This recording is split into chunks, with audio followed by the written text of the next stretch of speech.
Bonjour Yvette Terola, Bonjour. vous me recevez dans votre cuisine. Si nos auditeurs écoutent attentivement, ils ont peut-être entendu votre cuillère qui tournait dans votre tasse de thé. Yvette Terola, merci de me recevoir dans votre intimité Avec et plaisir. de la partager avec nos auditeurs. Qu'est-ce que vous pensez de l'usage qui requiert de ne pas demander son âge à une dame? Oh, c'est absurde. Enfin, moi, je vous dis tout de suite, j'ai 76 ans dans un mois. 76, donc ça veut dire, figurez-vous que dans 4 ans, j'ai 80. C'est presque surréaliste quand même, hein. Je me sens pas vieille encore, mais c'est quand même le début de 76, c'est pas mal, hein. 62 ans de scène. Absolument, j'ai commencé à 14 ans avec Benoît Besson, ouais. Sainte-Jeanne des Abattoirs, ouais. J'avais 14 ans quand j'ai joué avec lui, ouais. Quel est votre plus ancien souvenir, Yvette Terola, si on se plonge dans votre enfance? Mon plus ancien souvenir, Ou celui qui remonte maintenant quand on en parle? quand on en parle, ouais. Alors, j'arrive pas à savoir si on m'a raconté ou si je l'ai vécu, mais j'ai souvenir, j'étais dans la cuisine de la ferme de mes grands-parents et que mon grand-papa était décédé et qu'on me portait dans les bras. J'ai ce souvenir-là, mais je suis pas sûre que ce soit vrai, on me l'a raconté ou c'est... Mais je me souviens de ça. Et peu de temps après, mon oncle est décédé. Et là, je l'ai vu mort, parce qu'on gardait les morts à la chambre, hein, 3 jours avant de les... Et là, j'ai vu, j'étais toute petite, j'ai vu l'oncle Daudet, il s'appelait, que j'aimais beaucoup, qui était décédé. Et ça, c'est un souvenir, ça, ouais, c'est vrai. Dans ce milieu gruyérien, vous étiez à la Gruyère à l'époque? Un gruyérien, oui, chez ma grand-maman Joséphine, que j'aimais beaucoup. Elle se faisait appeler Joséphine des beaux tétons, parce qu'elle avait des beaux tétons. Elle avait eu, cette femme magnifique, 14 enfants. Et l'autre jour, j'ai une petite cousine à moi, elle est venue me trouver avec un arbre généalogique, puis elle m'a montré toutes les naissances. En fait, ma grand-mère, elle avait une naissance toutes les années et demie, je crois, jusqu'à ce qu'elle ait sa ménopause, quoi. C'était incroyable, quand même. Pour finir, ma grand-maman, elle accouchait, elle coupait le cordon ombilical elle-même et elle allait travailler. Ah oui, elle avait de l'expérience, c'est le Elle moins avait qu'on de puisse l'expérience. Elle avait adopté, en plus de ses 14 enfants, bon, 2 étaient morts, 2 valets de ferme qui étaient orphelins, et un s'appelait Pipe. Et je pense à ça parce que hier saint, quand il a fait les petites fugues, il m'a demandé si je connaissais un valet de ferme. Je dis oui, ma grand-mère, un valet de ferme. Il est venu avec moi à Chénance, canton de Fribourg. Il a vu ce Pipe et il a appelé son... Le personnage principal. Voilà, Pipe, qui correspondait au domestique de ma grand-maman. Pipe, qui était jamais allé à l'école, qui parlait que le patois. Mais j'ai eu un bon souvenir de lui. Je l'aimais beaucoup, mais voilà, il était un peu à part. Ma grand-mère le nettoyait, le lavait tous les 15 jours, je crois. Il aimait pas ça du tout. Je me souviens, il faisait des histoires et tout. On mangeait des fois le soir, tous ensemble à la grande table de la cuisine, dans le canton de Fribourg, un plat unique pour pas avoir besoin de faire la vaisselle. Et des fois, on le reléguait aliment. Et moi, je me rappelle, ça me faisait mal au cœur. J'aurais trouvé bien qu'il puisse manger avec nous. Ben voilà, c'est des souvenirs un peu comme ça. Bah, des souvenirs qui racontent beaucoup de choses sur ce milieu. Votre père avait une profession, je dirais, presque folkloriquement caractéristique de cette région, fromager. Fromager, ouais, laitier fromager. Il avait fait ses études à, à Gruyère et après, il était chez un laitier à Chavannes. Et ma mère était sommelière dans un café à Chavannes. Et mon père allait là boire des verres. Un jour, il l'a défendue parce elles avaient ces sommelières, des jolis tabliers blancs, empecés comme ça, avec et puis un joli nœud. Puis évidemment, quand elle portait toutes ces bières et ces trucs, les messieurs la chamaillaient en lui défaisant son nœud. Puis Maurice, mon père s'appelait Maurice, allait lui refaire son nœud et tout. Voilà, ils se sont fréquentés pendant 7 ans, c'était la mob. Et ils n'ont rien fait avant le mariage. C'était impossible, ils étaient chastes, quoi, parce que... Et pourtant, mon père avait déjà... il s'est marié, il avait 33 ans, je crois. Mais ils n'ont jamais rien fait avant, quoi. Ils ont fait la nuit de noces. Alors, quand ma mère me racontait sa nuit de noces... Elle vous le racontait? Mais oui, parce que, figurez-vous que quand j'allais aussi en vacances, j'ai beaucoup de tantes, moi, du côté de mon père aussi, qui n'avaient pas d'amis, pas de... Elles me racontaient tout. Donc je me demande si aussi mon féminisme, je pense à ça maintenant seulement, ne vient pas aussi un peu de là, parce que toutes ces femmes me racontaient leur vie intime, mais vraiment intime. J'avais une marraine qui s'appelait Lucie, son mari, Noël, était un fou de sexe. Voilà, il savait pas s'empêcher. Et chaque fois qu'il avait besoin, il se frottait l'oreille, comme ça. Et ça voulait dire, Lucie, tu montes dans la chambre. Et elle montait. Incroyable. Et elle me racontait. Pour finir, elle lui a mis du bromure dans son café le matin pour qu'il lui foute la paix. Et ça marchait quand on faisait ça aux soldats. Hein. Et elle vous racontait tout ça? Vous aviez quel âge quand elle Mais vous racontait ça? j'étais jeune, j'étais trop jeune. J'ai des détails de relations de couple, mais quelque chose de... J'étais trop jeune. Ma mère aussi, elle m'a tout raconté. Je savais tout. Je savais que ces femmes n'avaient aucun plaisir.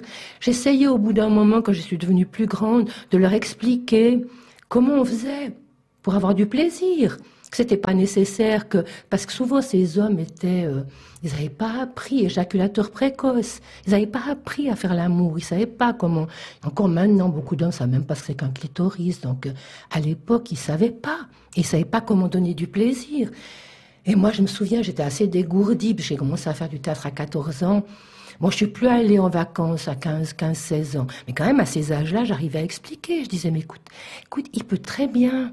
Je disais ça aussi à ma mère. Il peut te lécher, par exemple, et tu auras du plaisir. Tu vas jouir s'il te lèche. Il n'est pas obligé de pénétrer, puis tout de suite éjaculer. Il peut te faire jouir autrement. C'est vous, adolescente, qui disiez ça à votre mère? Et c'était une catastrophe, parce que ma mère disait, mais que tu te rends pas compte? Mais mes tantes aussi. Il y en a un qui a fait ça, il a attrapé le cancer de la langue.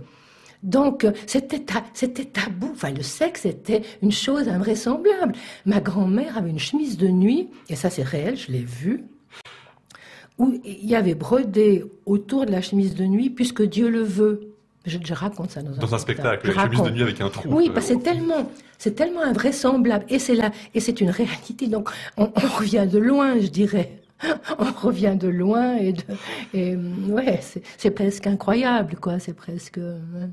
Vous me donnez une image de vous, adolescente, très dégourdie, comme vous le dites vous-même. J'ai quand même lu, je ne sais pas où, que vous aspiriez à devenir sainte, Yvette Terola. Absolument. Moi, j'étais à l'école chez les sœurs. Et la seule façon pour moi d'être à fond dans quelque chose, d'être exaltée un peu, c'était ça, c'était la sainteté. Je voyais pas quoi d'autre, en fait. Sauf que il y avait les garçons, quoi. Et j'étais amoureuse tout le temps. Dès toute petite, j'étais amoureuse, dès l'âge de 4-5 ans. Donc ça jouait plus pour être sainte. Non, il y a quelque chose qui jouait plus, parce qu'il aurait fallu être chaste, il aurait fallu... Mais j'ai tenu bon pendant un bon moment. Je voulais vraiment être sainte. Je lisais des livres de saintes. Je trouvais que c'est beau. Mais encore maintenant, je suis attirée par Sainte Thérèse d'Avila. Je trouve que c'est des figures mystiques absolument... On pourrait en faire quelque chose dans un spectacle. Des figures mystiques extraordinaires, quoi, quand même. Ces belles du Seigneur, qui étaient pas si nettes que ça non plus, qu'elles se flagellent et qu'elles se font du mal. Il y a quelque chose là d'érotique quand même aussi. On pense à l'extase de Sainte Thérèse du Bernin, qui une sculpture dans laquelle on a l'impression que cette extase est très charnelle. Bah ouais. Yvette Terola, cette éducation chez les sœurs, quels souvenirs vous en gardez? Mais je garde pas un très bon souvenir parce que on payait un écolage en fonction du salaire des parents. Puis comme mes parents n'avaient pas d'argent, j'étais considérée comme pauvre. Et ça, c'était pas bien. Donc même chez les religieuses, il y avait une hiérarchie sociale qui s'établissait. Énorme. Énorme, à ce moment-là en tout cas. C'était les filles de la présentation de Marie qui venaient de Bourg-Saint-Andéol en France. Elles étaient impitoyables, elles étaient sur ce plan-là, quoi. C'était pas bien, c'était pas... Là aussi, j'ai eu des crève-cœurs, quoi. Il y avait le curé le curé Cato, peut-être j'ai déjà raconté ça, qui fêtait ses 50 ans, je crois, à la paroisse de Notre-Dame du Valentin. Et comme j'étais bonne en récitation, c'est là où j'étais la meilleure, ma foi, c'est comme ça, il m'avait prise pour lui faire un compliment, lui faire une... Mais la sœur a dit non, non, pas elle, elle est trop mal habillée. Elle a un trop vilain manteau. Ils auraient pu m'en mettre un autre, je sais pas. Ils ont choisi une fille, dont j'ai toujours du nom, Marianne Morel, qui avait un beau manteau rouge avec un petit col en fourrure blanc. C'est elle qui a... Je crois que j'ai déjà raconté ça, parce que quand on est enfant, quand on est petite fille, c'est des crève-cœurs, ça, quoi. De ne pas pouvoir, parce qu'on est mal habillé. Je me suis dit, mais qu'est-ce que j'ai fait pour être mal habillée, pour être... Ben oui, parce qu'on n'avait pas... On n'a jamais manqué de rien, on a toujours été... contrairement à mes parents, mon père, qui lui a manqué de tout parce qu'ils étaient vraiment pauvres. Ses parents, son père était alcoolique, sa mère aussi. Ils ont perdu leur ferme, les enfants étaient trop petits pour reprendre. Ils se sont retrouvés, son père, comme quand on creuse des tombes, comment ça s'appelle? Fossoyeur. Fossoyeur. Il allait accompagner son père creuser des tombes. Alors là, à La Roche, ils avaient déménagé à La Roche, Fribourg. Et il se souvient qu'ils n'avaient pas à manger, quoi. Qu'ils étaient, mais pauvres. Ils mettaient les habits de ses sœurs, ils mettaient... Non, c'était vraiment... Lui, il est parti travailler chez des gros paysans, il avait 12-13 ans. Il se levait le matin à 5 heures. Alors qu'à l'école, il était bon. Ma mère aussi, hein. Ils étaient bons tous les deux. Mon père, j'ai vu après, durant sa vie, il n'a pas pu s'exprimer, il n'a rien pu dire. Il lisait pas de livres à la maison, ils sont jamais sortis, ils sont jamais au cinéma. Ils venaient au théâtre parce qu'ils venaient me voir. Mais même là, ils étaient perdus parce qu'ils n'avaient pas les codes. Ils n'avaient pas les codes du théâtre. Je me rappelle, je jouais la pièce de Gorky, Les Petits Bourgeois, et je me suicidais dans la pièce. Ma mère me s'avait mis dans un état. Elle n'arrivait pas bien, alors qu'elle était intelligente, c'est pas ça le problème. Elle n'arrivait pas bien à faire la différence entre la fiction et la réalité.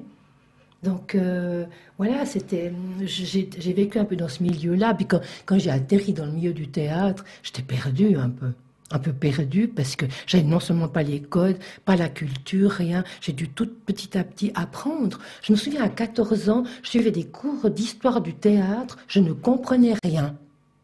C'est pas que j'étais bête, mais je ne comprenais pas ce qu'on disait.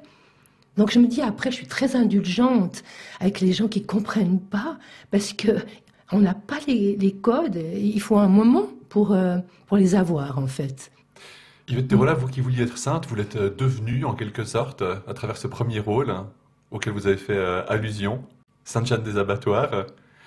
Une histoire assez incroyable, cette gamine de la campagne de 14 ans. Bon, vous venez d'arriver à Lausanne, à ce moment-là, on en parlera peut-être encore, mais qui est choisie par Benno Besson, une figure majeure du théâtre, brechtien, politique, qui vous met à cet endroit-là. Comment ça s'est passé? Comment est-ce qu'il vous a trouvé, ou comment est-ce que vous l'avez trouvé? Comment ça s'est fait, cette histoire? Je crois qu'il a passé des auditions, et je savais jouer de la guitare, et il cherchait des filles sachant chanter et jouer de la guitare parce qu'il fallait accompagner Sainte-Jeanne des Abattoirs. On s'appelait les Chapeaux Noirs, comme l'Armée du Salut. Et on allait chanter dans les usines, Voilà, on était l'Armée du Salut. Et il m'a choisi à cause de ça, parce que je savais jouer de la guitare et je savais chanter. Et j'ai eu un très très bon rapport avec lui, magnifique, avec Benno Besson.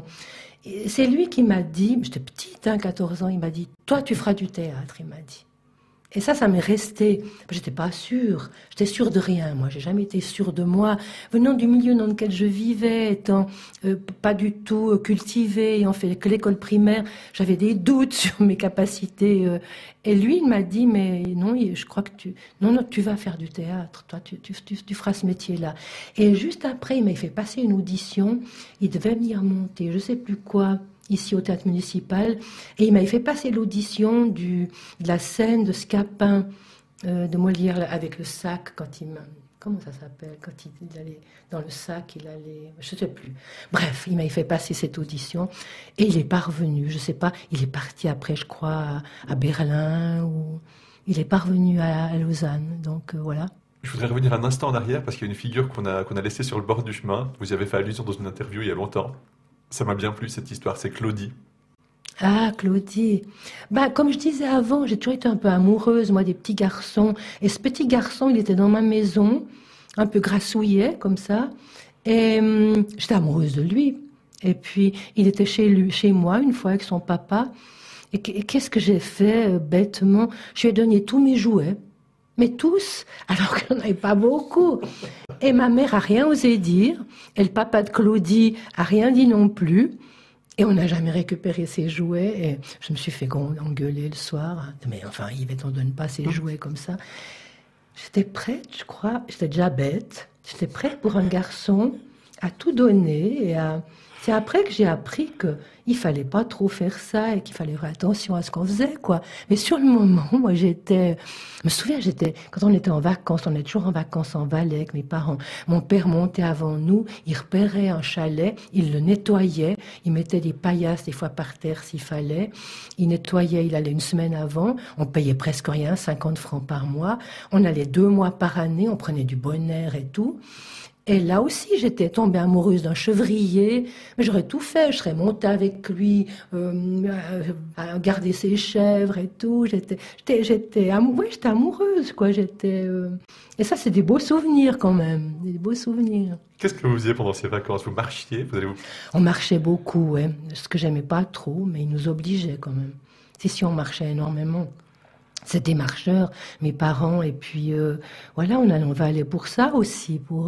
Mon père venait nous retrouver, parce qu'il repartait travailler, il revenait le week-end, il allait dans tout Martigny, en bas en Martigny, parce qu'il y a beaucoup de fruits qui tombaient des arbres, qui étaient jetés, il allait remplir une hotte, et il remontait vers nous, et on avait des fruits et des légumes pour toute la semaine et tout. On s'en sortait comme ça. Mais même à Lausanne, encore, mon père, il repérait. Il y a des vergers communaux, municipaux, des pruniers, des cerisiers, un peu partout, là. Et je crois encore que c'est le cas. Il allait cueillir ça pour nous apporter, pour faire des confitures. Je trouve ça formidable. Moi, pendant des années, j'ai vécu de récupération. J'ai rien acheté. J'allais dans des Galta, à l'Armée du Salut. J'adorais cette idée de faire avec ce que j'avais, c'est-à-dire peu d'argent. Quand on était au TPR, on gagnait 300 francs par mois. Et j'adorais cette idée de pouvoir tout faire. C'est après, mais peut-être assez tard, vers l'âge de, je sais pas, 45, 50 ans, que je me suis mis à m'acheter des trucs, puis j'avais un peu plus d'argent. J'ai gardé mon lit d'enfance, mais des années et des années. Et il y avait encore des chewing-gums dessous, collés, parce qu'à mon allait au lit, je mettais les chewing-gums et tout.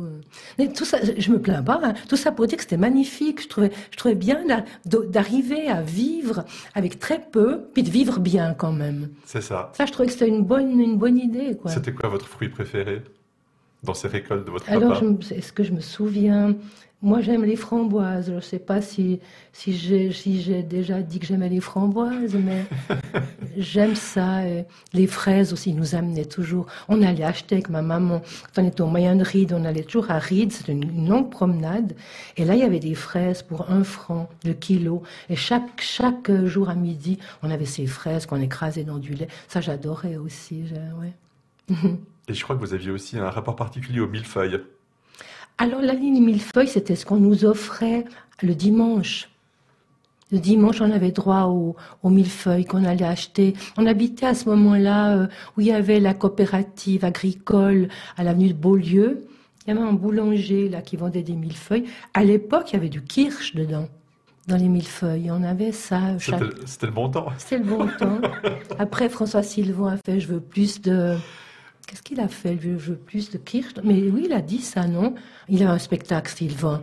Je veux plus de crème dans les millefeuilles. Mais vous, c'était le kirsch. Mais pas, moi, je disais plus de kirsch. Ouais.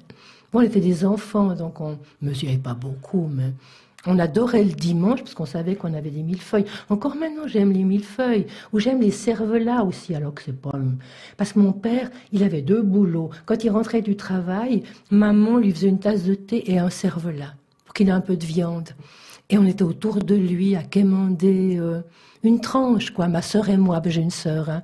Et il nous donnait à chacune une tranche. Et c'était le rituel tous les jours, quand il rentrait du boulot, on avait une tranche de cervelas.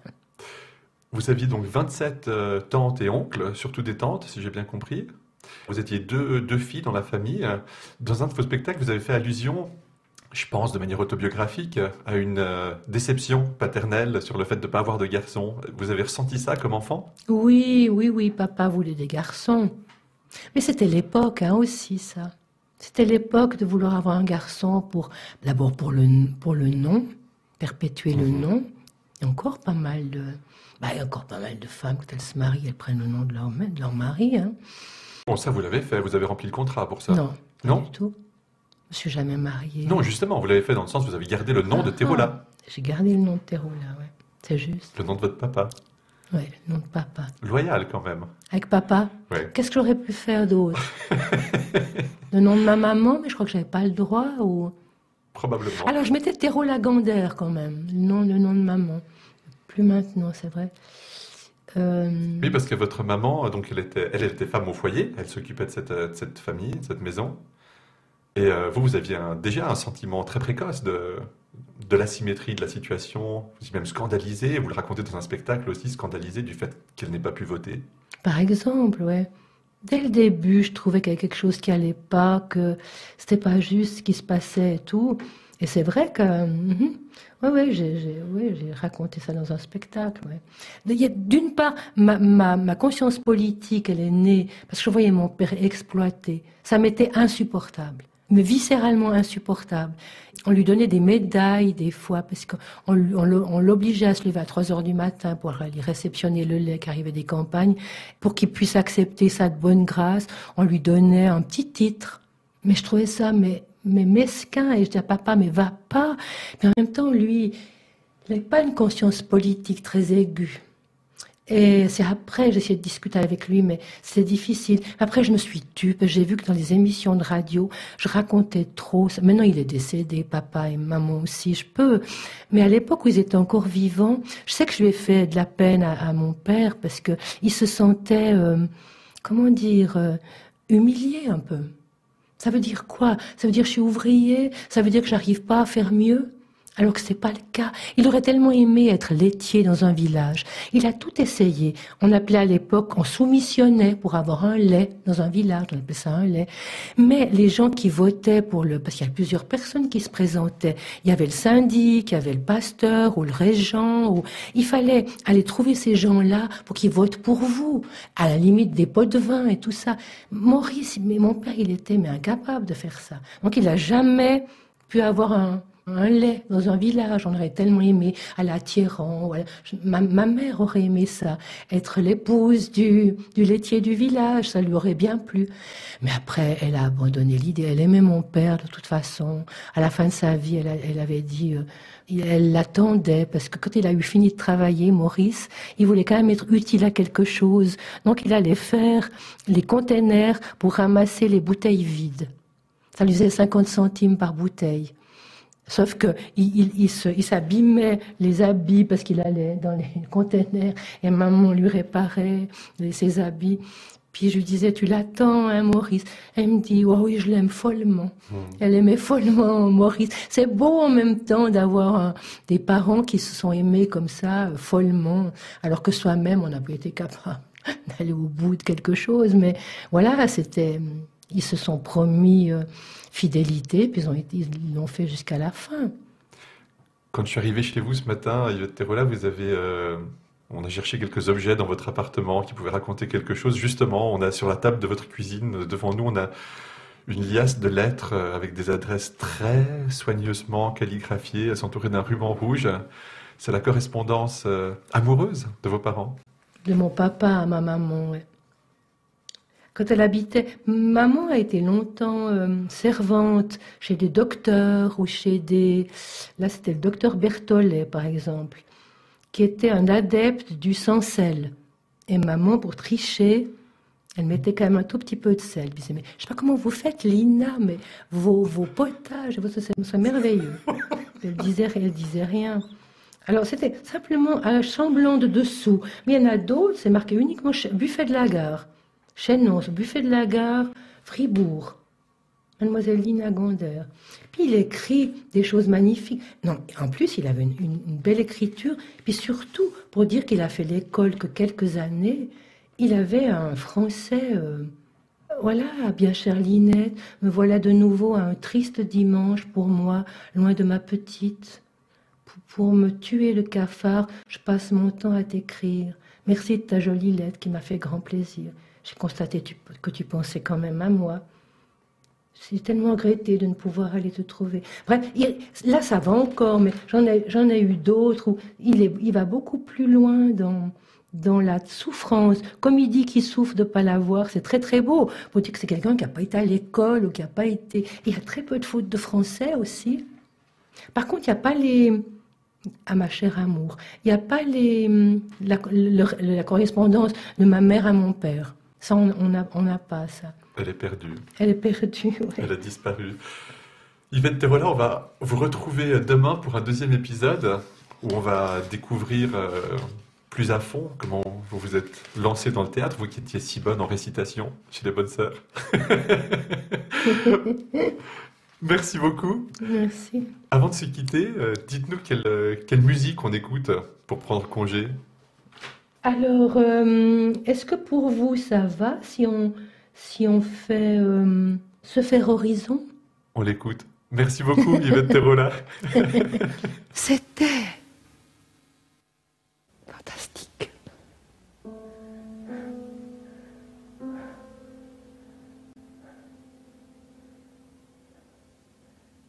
Et rejoindre dans le silence ce qui au fond, très fond de nous, résonne comme le vent, le ciel, la terre et l'eau, l'oiseau, la fleur, le soleil, le tonnerre, la foudre, l'océan, ce souvenir qu'il faut du temps pour voir, pour danser, accepter de se perdre, de n'être plus qu'un souffle dans le grand vent du monde et se faire horizon, et se faire horizon pour sourire. Pour accueillir, il faut se souvenir qu'il y a une enfance, une joie simple et tendre, fragile et nue, une parole vraie, retournée comme un gant,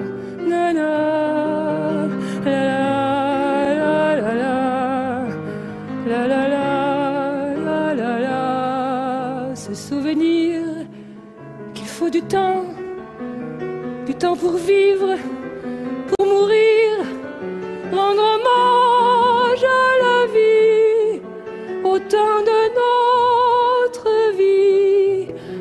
Ah là, et se faire horizon, et se faire horizon. Il y a comme ça des moments où la musique de son cœur est trop faible pour faire danser sa vie. Des moments où on voudrait s'arrêter, s'oublier, pouvoir se contenter de la douceur du jour et puis, comme le soleil quand il est fatigué, épuisé du monde, simplement se coucher et se faire horizon. Et se faire